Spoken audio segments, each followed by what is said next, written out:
Good evening, dear brothers and sisters in Christ. Welcome to the celebration of the Holy Sacrifice of the Eucharist, this third Sunday of Advent. Let us include in our prayers the following intentions for the thanksgiving of Richard and Chona Yumul, Nimpa Agapitoong, Lucia Zamora, for the safe travel of Mel Ignacio and family, Susan Arnold Bongato, Makabali family, for the eternal repose of the souls of Jose Roman Sr. and Jr., Antonio Iluminada, Juanita and Alejandra, Jesus J. Rodolfo, Travis de Guzman, Emelita Sleep, Angelina Kyok, Carlos Kyok, Julieta Kyok, Norman Cook, Regino Ignacio, Danilo Ignacio, Diosdado Ignacio, and all poor souls in purgatory.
Let us all rise and glorify the Lord by singing the entrance hymn.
Tuhan. Haleluya, haleluya. Pagito ng paglulubos, pati ng Diyos. In the name of the Father, and of the Son, and of the Holy Spirit, Amen. the grace of our Lord Jesus Christ, and the love of God, and the fellowship of the Holy Spirit be with you all. And with your spirit. Today is Gaudete Sunday, the Sunday of rejoicing. As we draw closer to Christmas, the liturgy invites us to cry out to God with joy and gladness. We should rejoice because our salvation is at hand. As we make time for external preparations, we do also our best to be spiritually prepared. We heed John the Baptist's challenge of translating renewal into concrete deeds. We strive to be kind, honest, and truthful in our day-to-day living. Brothers and sisters, let us now call to mind our sins and ask the Lord for His pardon and for His strength.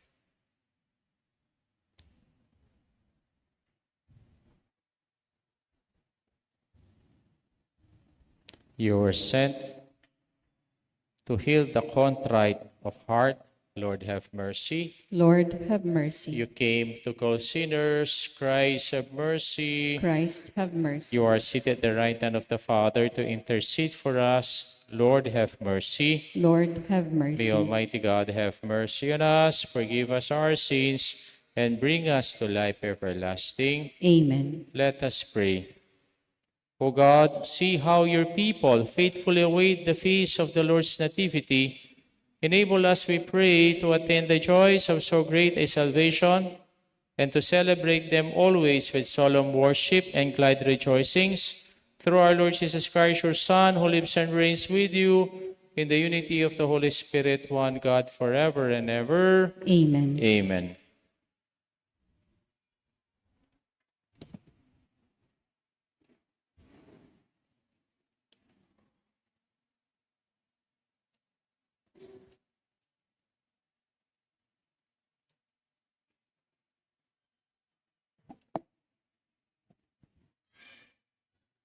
A reading from the book of the prophet Isaiah. The desert and the parched land will exult. The steppe will rejoice and bloom. They will bloom with abundant flowers and rejoice with joyful song. The glory of Lebanon will be given to them, the splendor of Carmel and Sharon, They will see the glory of the Lord, the splendor of our God. Strengthen the hands that are feeble, make firm the knees that are weak. Say to those whose hearts are frightened, be strong, fear not. Here is your God. He comes with vindication, with divine recompense. He comes to save you. Then will the eyes of the blind be opened, the ears of the deaf be cleared. Then will the lame leap like a stag. Then the tongue of the mute will sing. Those whom the Lord has ransomed will return and enter Zion singing, crowned with everlasting joy.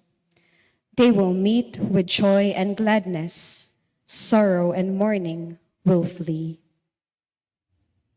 The word of the Lord. Thanks be to God.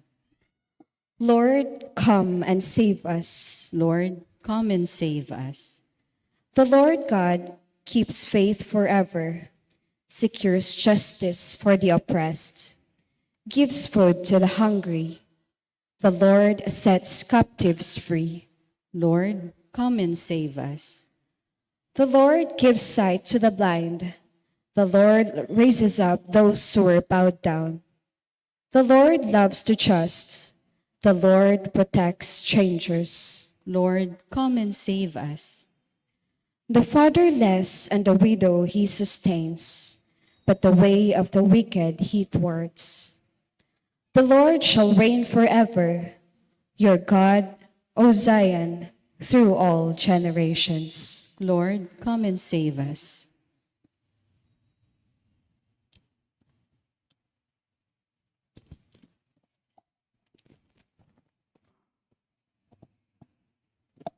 A reading from the letter of St. James. Be patient, brothers and sisters, until the coming of the Lord. See how the farmer waits for the precious fruits of the earth, being patient with it until it receives the early and the late rains. You too must be patient. Make your hearts firm, because the coming of the Lord is at hand. Do not complain, brothers and sisters, about one another, that you may not be judged. Behold, the judge is standing before the gates. Take as an example of hardship and patience, brothers and sisters, the prophets who spoke in the name of the Lord. The word of the Lord. Thanks be to God. Please remain seated for the third Advent candle lighting. We call on the Purissima family led by Ramil and Leah.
Let us all stand in honor of the Holy Gospel.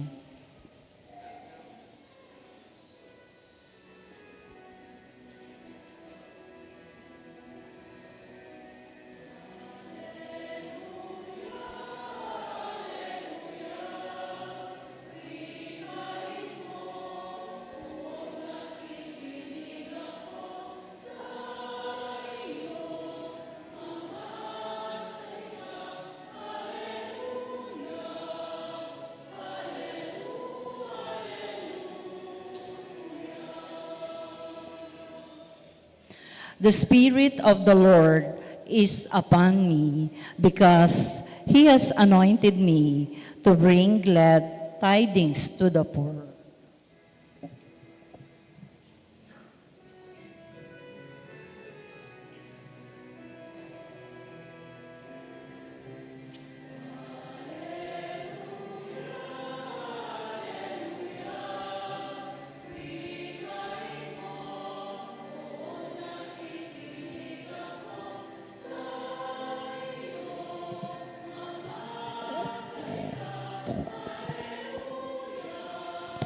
Hallelujah, hallelujah.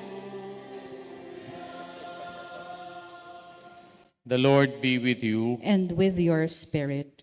A reading from the Holy Gospel according to Matthew. Glory to you, O Lord.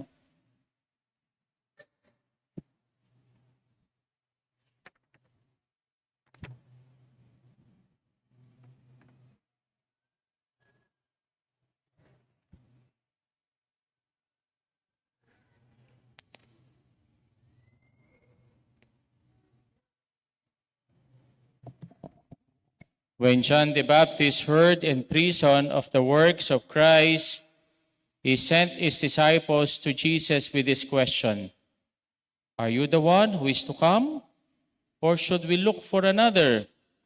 Jesus said to them in reply, Go and tell John what you hear and see.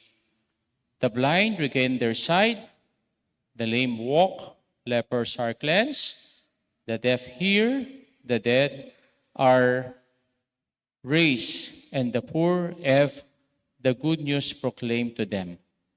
And blessed is the one who takes no offense at me. As they were going off, Jesus began to speak to the crowds about him. What did you go out to the desert to see? A reed swayed by the wind? Then, what did you go out to see? Someone dressed in fine clothing. Those who wear fine clothing are in the royal palaces. Then why did you go out? To see a prophet? Yes, I tell you, and more than a prophet. This is the one about whom it is written, Behold, I am sending my messenger ahead of you. He will prepare your way before you. Amen, I say to you, among those born of women, there has been none greater than John the Baptist. Yet the least in the kingdom of heaven is greater than he. The gospel of our salvation. Praise to you, Lord Jesus Christ. So good evening to everyone. Good evening po, Among. Today we are now on the third Sunday of Advent, and it is a special Sunday to all of us because this Sunday is the Gaudete Sunday.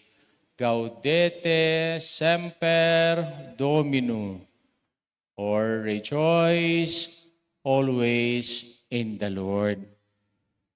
That is why our atmosphere this evening, as we about to light our Christmas decor or decors, we must be joyful.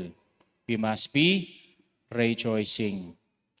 Nung dati po akong nasa parokya, mayroon pong isang bata na laging parati niyang kasama yung kanyang lola. At itong lolang ito, siya po ay member ng aming pastoral council. Pag mayroon po kaming meeting sa PPC, usually ito pong mga members, nagdadala sila ng pagkain for our salo-salo. After the meeting, at dumating na po yung aming dinner, itong bata, tinanong niya yung kanyang lola, Lola, anong dinala mo for dinner? Ang sabi po ng lola, asadong manok. Nung pong pagkarinig ng bata, yung salitang asadong manok, he tilted his toes, he clasped his hands, and his face was changed in jubilation. Nung nakita ko po yun, I was filled with joy. Sabi ko sa sarili ko, What a pure joy. What an innocent joy. Simple joys. No? Today, as we celebrate the third Sunday of Advent, we celebrate the Gaudete Sunday, the Sunday of rejoicing, the Sunday of joy. That is why, if you have noticed, I'm wearing a old rose chasuble. Hindi ko po ito choice na gusto kong magsuot ng old rose today dahil feel ko. No, because this is the call of the church. And even our altar dressed in pink. At tayo po ay sinindihan natin yung kakaibang kulay dito sa ating Advent tree na kandila. Kulay pink. What is the symbol of kulay pink? The symbol of joyfulness. The symbol of rejoicing. That is why at the beginning of our Mass, the invitation, entrance, antiphon is all about rejoice in the Lord always. I will repeat, rejoice. No? Kaya ang tanong ko po sa inyo ngayon, are you happy? Yes or no? Hindi kayo happy? Diyos ko. O sige. Are you joyful? Yes or no? Talaga. No? Sometimes we are happy, but we are not joyful. What is the difference between happiness and joyfulness? Happiness depends only on what is outside us. What is happening outside us. No? Kaya po, the word happy and happenings, they share the same root word. And what is the root word of happy and happening? Comes from the Old English word hap.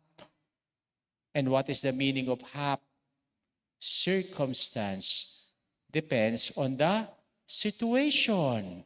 Kaya po, kahit pala masaya ang paligid mo, pero hindi mo feel na maging happy, buisit ka, hindi ka nagiging happy.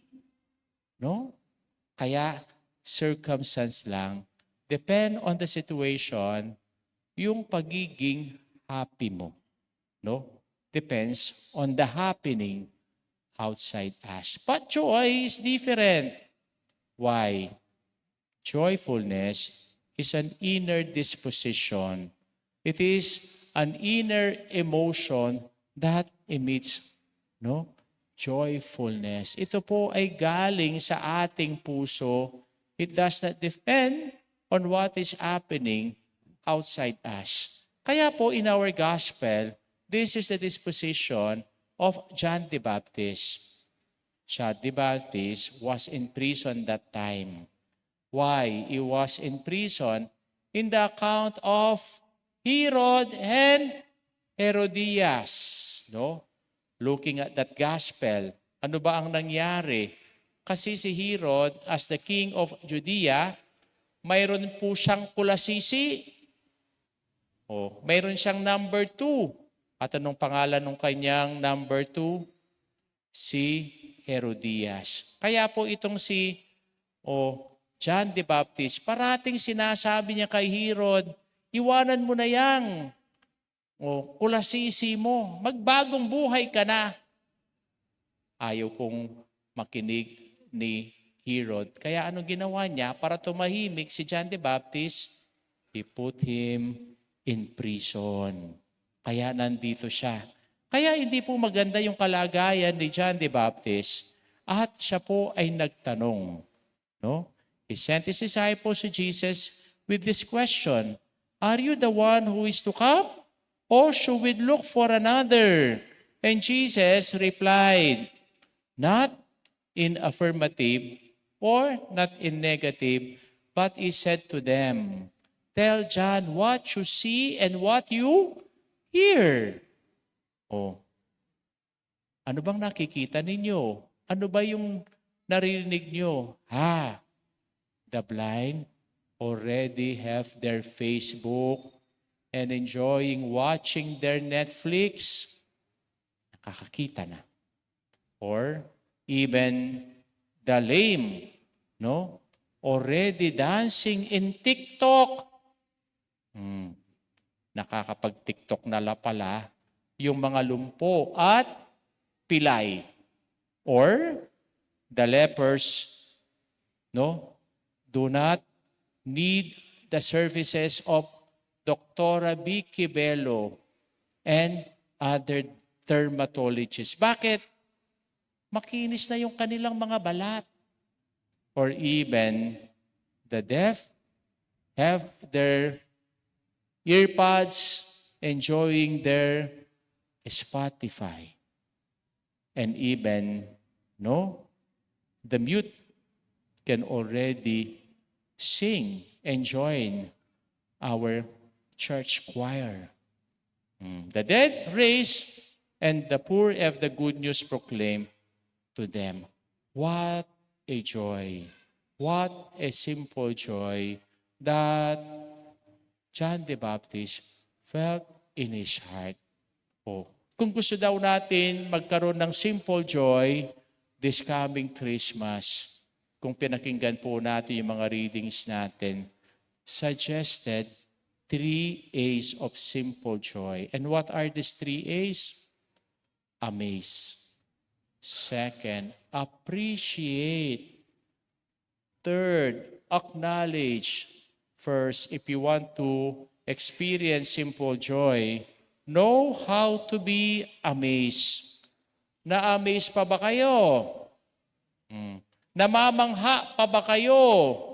Mga pamulala ko pa kaya? Ito po yung nawawala ngayon sa buhay natin. Our sense of awe. Our sense of amazement. Bakit daw na tayo nawawalan ng sense of awe? Kasi we limit our vision on this rectangular gadget.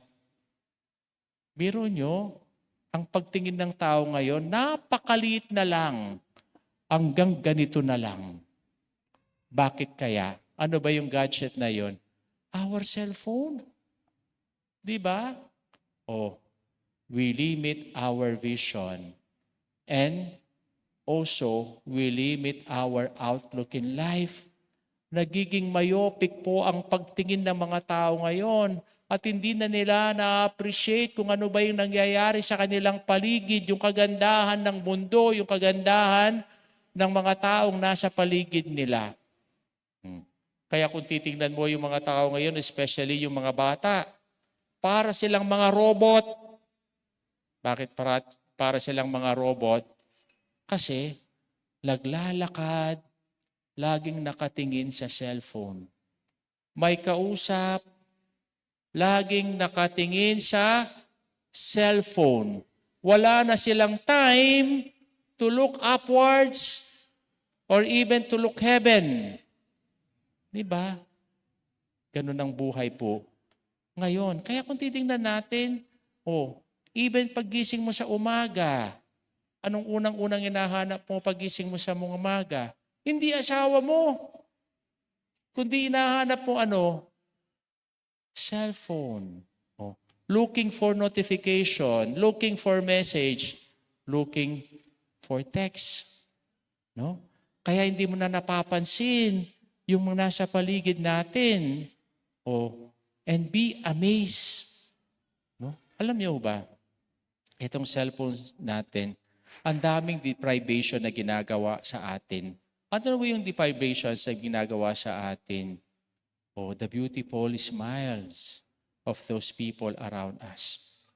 Or even the conversation that we need to enjoy, of those people around us. And even ito yung nakakalungkot, the small victories we ignore because we keep comparing ourselves to others online. Kaya yung modern envy ngayon, ano? Anong nakikita mo sa Facebook? For example, sa Paskong ito, nakita mo yung kumari mo, bagong riban at in-upload sa kanyang Facebook, sabihin mo, ay buti pang kumari ko, bagong riban na. Source of envy. O kaya, yung kapitbahay mo, nag-upload ng picture after shopping. Sabihin mo, buti sila nakapag-shop na. Or even, yung kaibigan mo na pinicture yung kanyang handa this coming Christmas, yung kanyang Noche Buena, worth 5,000 pesos at ikaw 500 lang. Kaya po, this Facebook deprive us of many simple joys in our life because we lost our sense of awe, our sense of amazement.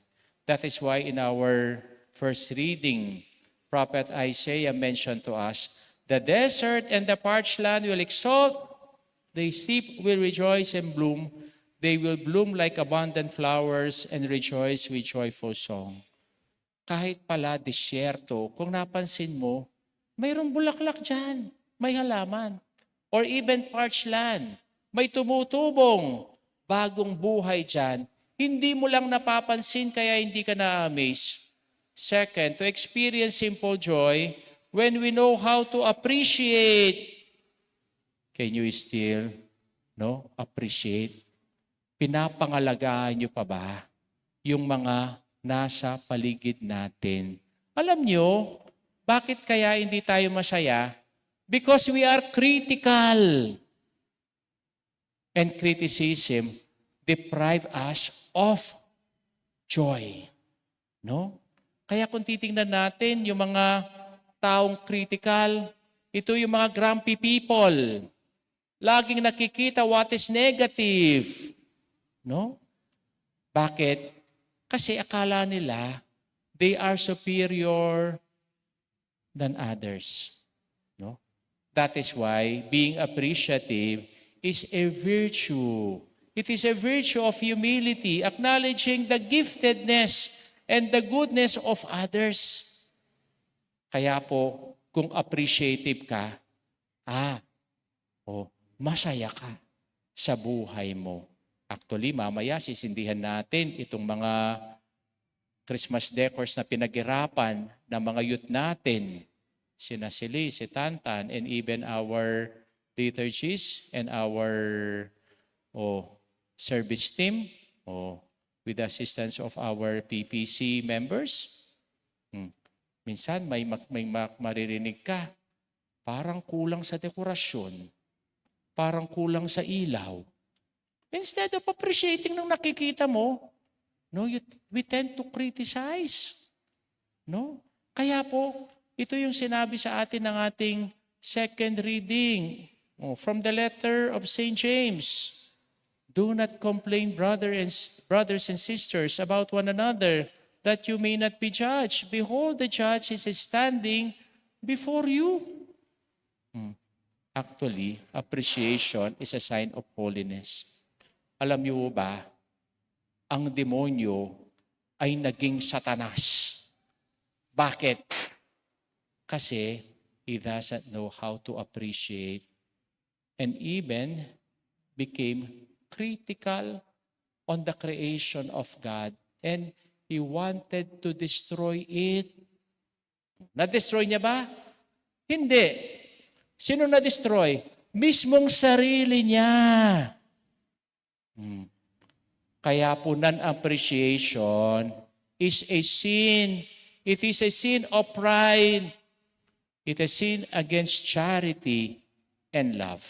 And third, if you want to experience simple joy, know how to acknowledge. Acknowledge the graciousness of God. Kaya grateful people are joyful people, and ungrateful people are temperamental people. Naalala ko po yung dating formator ko sa seminary, pag po ginrit mo siyang, good morning, he would answer you, What is good in the morning? Or good evening. What is good in the evening? Palagay mo nyo ba? Gigreet mo pa siya? Oh, with this kind of temperamental person? Hindi na. Di ba? Kaya dito po sa gospel natin, kahit nakakulong si John the Baptist, no? Napakasaya niya kasi nakita niya, na-appreciate niya, na-acknowledge niya yung ginagawa ng ating Panginoon. Na yung mga bulag nakakakita, yung bingi nakakarinig, yung pipi nakakapagsalita. Oh, itong lahat ng mga ito, no? Acknowledging the graciousness of God. Minsan po, I was invited to officiate the mass of this group, El Shaddai. At yung pong sumundo sa akin, no, going to the venue while driving, alam nyo, nag-humming siya. Humming a happy tune. Sabi ko sa kanya, brother, parang wala kang problema sa buhay. Napakasaya mo. Ang sabi niya sa akin, Father, alam mo naman na lahat tayo may problema. Hindi ka normal kung wala kang problema. No? May problema ka, may problema ako, may problema ko sa business ko, may problema ko sa family ko, may personal problems pa ako. No? Pero anong gagawin ko? Magmumukmuk ba ako? Hindi. Kundi, alam ko nandiyan ang Diyos at the middle of all my trials, of all my struggles, and all of my pains, no, of all my problems. No? Kaya sabi ko sa sarili ko, what a good attitude of faith, no? Acknowledging the presence of God, no? Even on his trials and pain. Kaya tayo po, gusto ba nating maging joyful? Not only happy? Exercise these 3 simple joys. In what manner? How to be amazed, how to appreciate, how to acknowledge simple joys. Please all stand and let us now profess our faith all together. I believe in one God, the Father Almighty, maker of heaven and earth, of all things visible and invisible. I believe in one Lord Jesus Christ, the only begotten Son of God, born of the Father before all ages, God from God, light from light, true God from true God, begotten, not made, consubstantial with the Father. Through him all things were made. For us men and for our salvation, he came down from heaven, and by the Holy Spirit was incarnate of the Virgin Mary and became man. For our sake he was crucified under Pontius Pilate. He suffered death and was buried and rose again on the 3rd day in accordance with the Scriptures. He ascended into heaven and is seated at the right hand of the Father. He will come again in glory to judge the living and the dead, and his kingdom will have no end. I believe in the Holy Spirit, the Lord, the giver of life, who proceeds from the Father and the Son, who with the Father and the Son is adored and glorified, who has spoken through the prophets. I believe in one holy, Catholic, and Apostolic Church. I confess one baptism for the forgiveness of sins, and I look forward to the resurrection of the dead and the life of the world to come. Amen. Amen. Let us rejoice, for the Lord is near. May the Lord strengthen our frightened hearts and feeble hands as we await the coming of our Savior. In the spirit of joy we pray. Father, grant us joy and gladness. Father, grant us joy and gladness.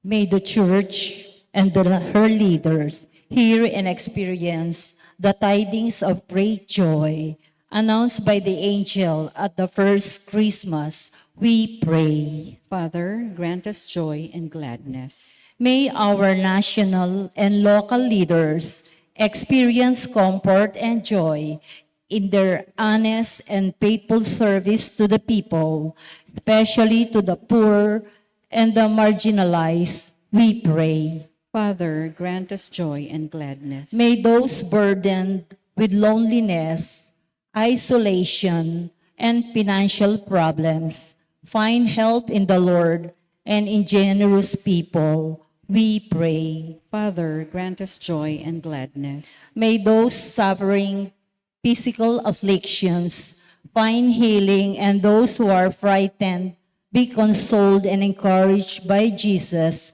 who is God with us. We pray. Father, grant us joy and gladness. May the Lord welcome our departed loved ones in heaven, where sorrow and mourning will be no more, but only everlasting joy. We pray. Father, grant us joy and gladness. Let us pray for the urgent concerns of our community and our personal intentions.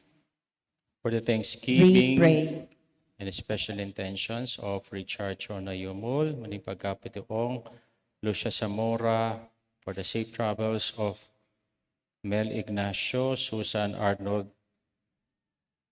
Bongato, Macabali family, for the eternal repose of the souls of Jose Roman, Senior Junior, Antonio Liminada, Juanita Leandra, Jesus, Norman Regino, Danilo Ignacio Diosdado.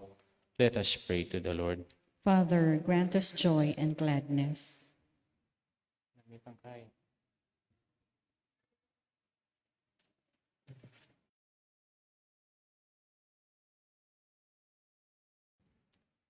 Father, grant us joy and gladness as we patiently await for the glorious incarnation of your Son, our ultimate joy, Jesus Christ our Lord. Amen. Amen.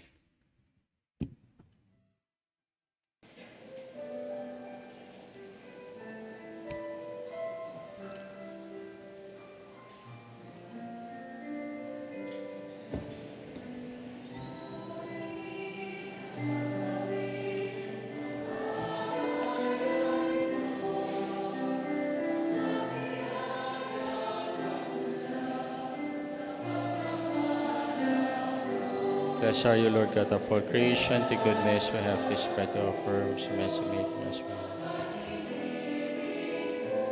Mag-operla. Mag-operla.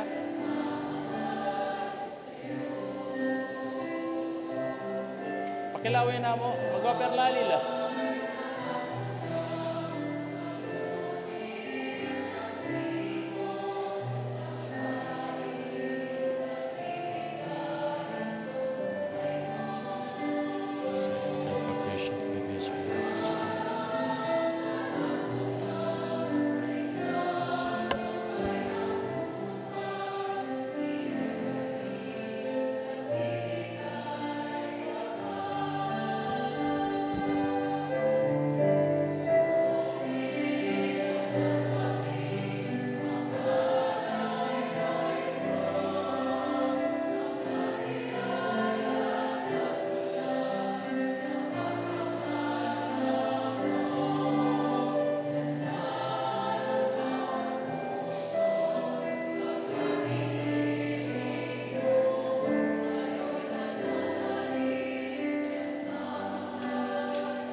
Pray, my brothers and sisters, that my sacrifice and yours may be acceptable to God, the Almighty Father. May the Lord accept the sacrifice at your hands for the praise and glory of his name, for good and the good of all his holy church. May the sacrifice of our worship, Lord, we pray, be offered to you unceasingly to complete what was begun in sacred mystery and powerfully accomplish for us your saving work through Christ our Lord. Amen. The Lord be with you. And with your spirit. Lift up your hearts. We'll lift them up Let to us the give Lord. thanks to the Lord our God. It is right and It's really just. right and just, our duty and our salvation, always and everywhere, to give you thanks. Lord, Holy Father, Almighty and Eternal God, through Christ our Lord, for all the oracles of the prophets foretold him, the Virgin Mother longed for him, with love beyond all telling. John the Baptist sang at his coming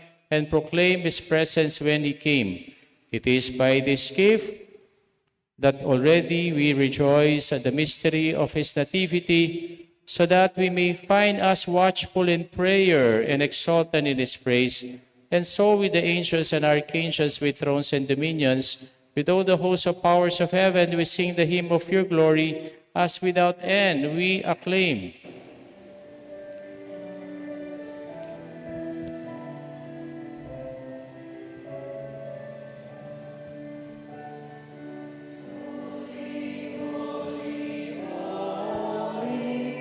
Lord God of hosts, heaven and earth are full of your glory, full of your glory.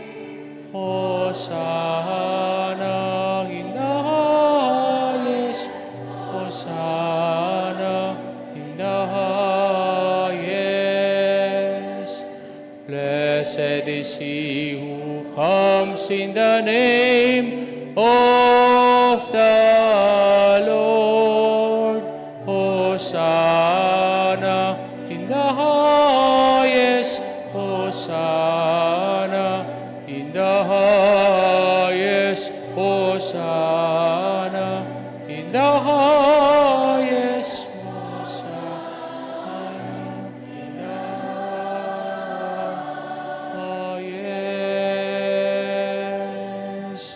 You are indeed holy, O Lord, the fount of all holiness. Make holy, therefore, these gifts, we pray, by sending down your Spirit upon them like the dewfall, so that they may become for us the body and blood of our Lord Jesus Christ. At the time he was betrayed and entered willingly into his passion, he took bread.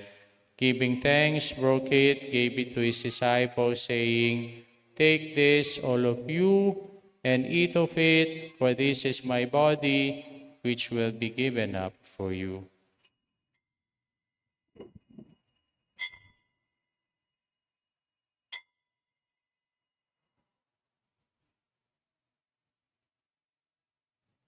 In a similar way, when supper was ended, he took the chalice, and once more giving thanks, he gave it to his disciples, saying, "Take this, all of you, and drink from it, for this is a chalice of my blood, the blood of the new and eternal covenant, which will be poured out for you and for many for the forgiveness of sins. Do this in memory of me."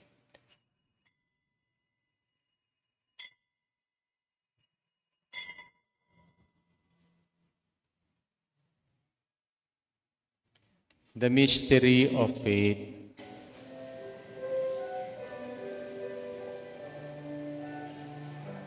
When we eat this bread and drink this cup, we proclaim your death, O Lord, until you come again, until you come again, we proclaim your death, O Lord.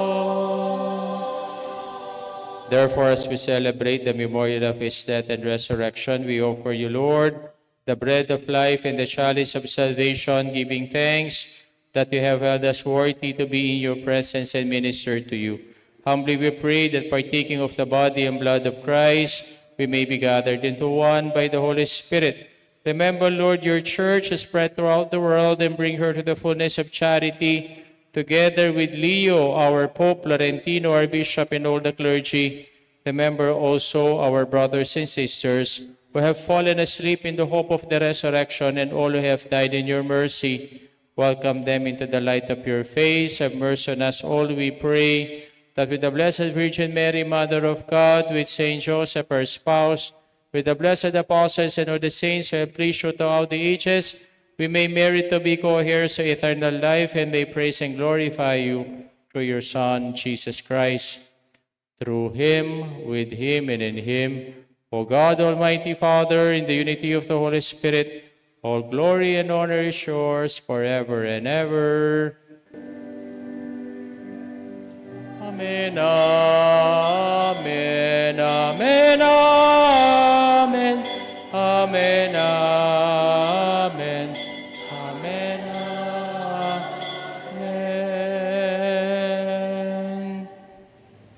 We waiting with great expectation for the coming of the kingdom, let us now pray the Lord's Prayer.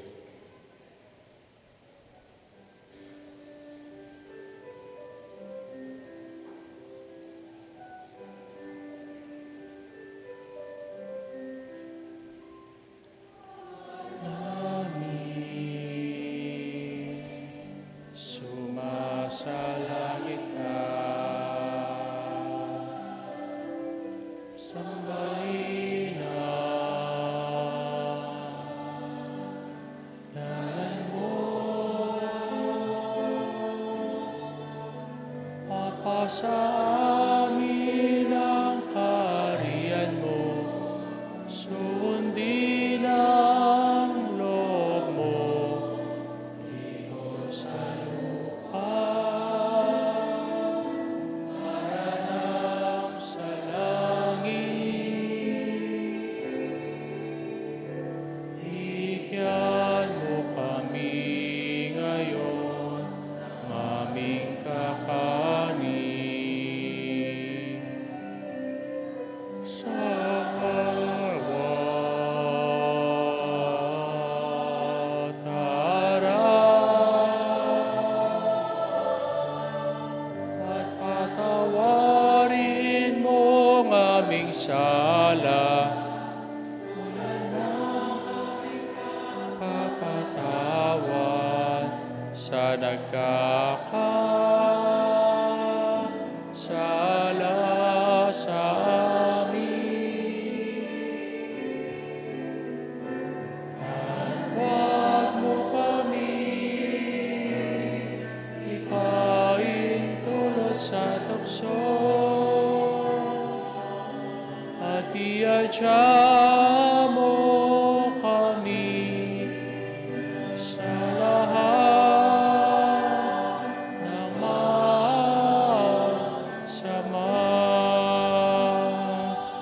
Deliver us, Lord, we pray, from every evil. Graciously grant peace in our days. By the help of your mercy, we may be always free from sin and safe from all distress, as we await the blessed hope and the coming of our Savior, Jesus Christ. For the kingdom, the power, and the glory are yours, now and forever. Lord Jesus Christ, who said to your apostles, "Peace I leave you, and my peace I give you," look not on our sins, but on the faith of your church, and graciously grant her peace and unity in accordance with your will, who live and reign forever and ever. Amen. Peace of the Lord be with you And always. with your spirit. Let us now offer each other the sign of peace. Kapayapan po kay kayungan, kapayapan po sa inyong lahat.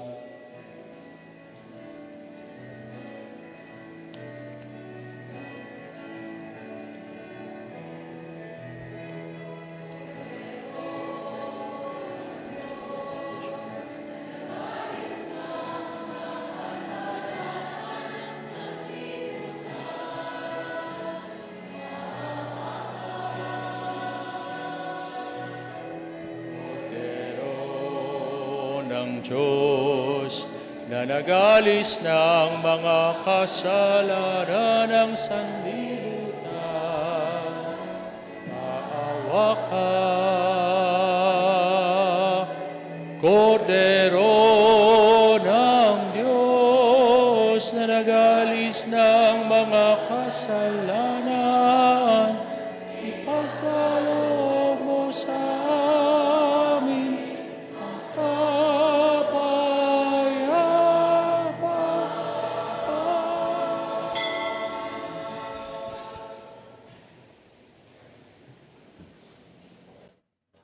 Behold the Lamb of God, behold him who takes away the sins of the world. Blessed are those called to the supper of the Lamb. Lord, I am Lord, not I'm not worthy that you worthy. should enter under my roof, but only say the word, and my soul shall be be healed. Body and blood of our Lord Jesus Christ, keep us safe for eternal life. Amen. Amen.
Let us pray. We implore your mercy, Lord, that this divine sustenance may cleanse us of our faults and prepare us for the coming feast through Christ our Lord. Amen. Amen. Luklok ko po sa huli. Okay. Bukas po lahat ang misa. Wala po tayong misa bukas. At mag-resume ang misa natin sa Tuesday para sa ating pong simbang gabi. Misa de Gallo. Ang Misa de Gallo po natin is at 4:30 a.m. No? Sabihin po natin sa mga tao na 4:30 a.m. ang ating pong misa sa ating parokya. At ito po ay hanggang matapos ang ating simbang gabi. Papasalamat po ako sa mga nagpagod, nagpuyat hanggang umaga para sa decoration ng ating simbahan. Sina Sili, si Tan, yung ating youth ministry, yung pong ating service team, yung pong ating liturgies, of course, yung pong guidance po ng ating PPC. At lahat po na tumulong na para mapaganda po natin ang simbahan, para ma-feel natin na talagang Paskong Pasko na. Apo? At po, no, mayroon pong bentang mga kalendaryo yung mga bata. Sana po supportan natin. Para sa kanila po yun, pondo po ng youth ministry po natin, yung calendar ng ating pong simbahan. At ano pa? Reta pong kanong sakin, pakisabi pong mayap, nung pwede nga lilitalang bagya, para po kinkikatamo pong Christmas lighting, kinkikatamo pong parokya. Talakata na po.